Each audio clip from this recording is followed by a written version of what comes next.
Bismillahirrahmanirrahim. Assalamualaikum warahmatullahi wabarakatuh. Berjumpa lagi dengan saya. Insyaallah pada video kali ini saya akan coba menjelaskan materi tentang permintaan dan penawaran serta harga pasar. Insyaallah untuk materi yang ini akan saya bagi menjadi dua bagian. Dan di bagian pertama ini kalian akan mendapatkan penjelasan mengenai permintaan terlebih dahulu. Kita langsung masuk aja ke pembahasan.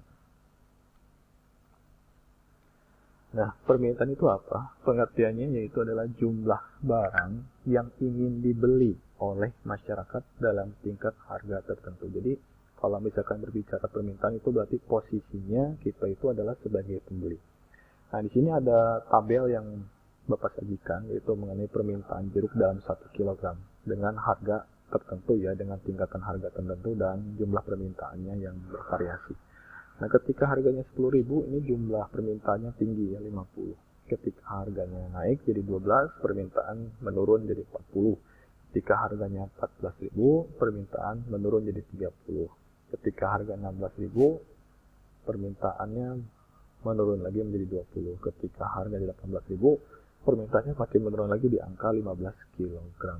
Nah, sesuai dengan tabel ini, maka kalau misalkan kalian ingin lihat bagaimana bunyi hukum permintaan, yaitu jika harga naik, maka jumlah barang atau jasa yang diminta akan turun. Demikian pula sebaliknya, jika harga turun, maka permintaan terhadap jumlah barang atau jasa akan meningkat. Ini ya, jadi bunyi hukum permintaannya. Nah, sekarang dari tabel ini, coba kita buat kurva permintaannya seperti apa ya. Kalau misalkan mau membuat kurva permintaan itu, kalian harus membuat dulu garisnya ya, ada yang vertikal dan ada yang horizontal. Yang vertikal itu untuk harga dan yang horizontal itu untuk jumlah barang. Di sini kalau jumlah barang disimbolkan dengan QD ya, QD ya. Jadi quantity demand ya, jumlah permintaan. Lalu harga itu disebutkan dengan price ya. Nah, ini tingkatan harganya ya. Di sini 0 ya. Terus ini 10.000, 12, 14, 16.000, 18.000. Ini tingkatan harganya dan ini adalah jumlah satuannya ya, dari mulai yang terkecil sampai yang terbesar. Nah, kita coba cocokkan satu persatu ya. Yang pertama adalah harga 10.000 dengan jumlah permintaan 50 ya. Nah, ini ya, titik temunya di sini. Yang kedua 12.000 dengan 40 kg. Nah, ini titik temunya di sini. Yang ketiga 14.000 dengan 30 kg. Selanjutnya 16.000 dengan 20 ya. Lalu selanjutnya 18.000 dengan 15 kg. Nah, ini seperti ini ya. Jadi lalu kita kasih garis ya nanti di setiap titik pertemuan ini ya. Kita tandai dulu titik pertemuan dan kita buat garisnya. Nah, inilah bentuk daripada kurva permintaan, yaitu bergerak menurun dari kiri atas ke kanan bawah ya. Dia bergerak menurun dari kiri atas ke kanan bawah. Itulah bentuk daripada kurva permintaan. Nah, permintaan itu ternyata banyak faktornya ya kenapa bisa bertambah atau berkurang. Nah, yang pertama itu karena faktor harga barang. Jadi jika harga barang atau jasa naik, maka akan mempengaruhi jumlah permintaan yang semakin berkurang. Dan sebaliknya jika harga suatu barang itu turun, maka jumlah permintaan akan meningkat. Ya. Yang kedua, faktor permintaan adalah pendapatan masyarakat. Jadi semakin tinggi jumlah pendapatan masyarakat, berarti daya belinya akan makin bertambah.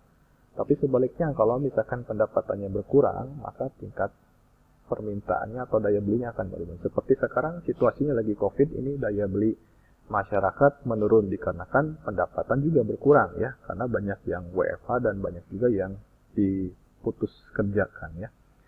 Yang ketiga, faktor permintaan itu adalah selera masyarakat. Jadi jika suatu barang atau jasa sangat diminati, maka jumlah permintaan akan meningkat. Ya, walaupun harganya mahal ya. Sebaliknya jika suatu barang atau jasa kurang diminati ya, sekalipun harganya murah, pasti permintaan akan menurun. Nah, itu ya faktor yang ketiga. Faktor yang keempat, yaitu adalah kualitas barang atau jasanya ya. Nah, berarti jika kualitas suatu barang atau jasa sangat baik, maka jumlah permintaan akan meningkat. Sebaliknya, jika kualitas suatu barang atau jasa kurang baik, maka jumlah permintaan barang atau jasa akan menurun. Nah, Yang kelima, faktor permintaan adalah harga barang lain. Nah, jadi contohnya seperti di sini ya. Sedikit atau banyaknya jumlah permintaan akan barang jasa juga dipengaruhi oleh harga barang lain. Misalnya gini, ketika itu harga kopi sedang naik ya. Nah, sementara kalau misalkan kita tidak punya dana untuk beli kopi, berarti kita akan beralih nih ke barang lain seperti misalkan teh. Jadi permintaan akan kopi itu menurun, sementara permintaan akan teh jadi meningkat gitu karena harga teh itu lebih murah daripada harga kopi. Misalnya seperti itu ya. Itu yang harga barang lain. Yang keenam adalah jumlah penduduk. Jadi semakin bertambah jumlah penduduk itu pasti akan mempengaruhi jumlah permintaan ya. Makin bertambah jumlah penduduk, tingkat permintaan suatu barang jasa juga akan bertambah. Selanjutnya prediksi masa depan. Misalkan diprediksi nih harga beras sekarang lagi murah ya, tapi nanti misalkan kalau sudah beres pandemi beras ini akan mahal. Jadi banyak orang yang istilahnya berbondong-bondong memborong beras untuk dibeli sekarang mumpung harganya lagi murah ya, nanti kan takutnya mahal. Nah, itu yang menyebabkan faktor permintaan bisa bertambah ya. Jadi di sini masyarakat atau pembeli akan meningkatkan jumlah permintaan jika dirasa suatu hari nanti harga barang atau jasa tersebut akan naik, nah, seperti beras misalnya ya.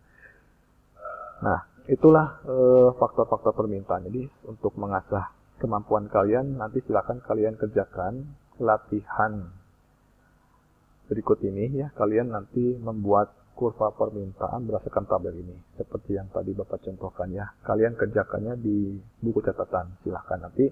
Setelah itu kalian kirim aja ke WA Bapak ya. Ini kalau misalkan tugasnya sudah. Terima kasih atas waktunya. Assalamualaikum warahmatullahi wabarakatuh.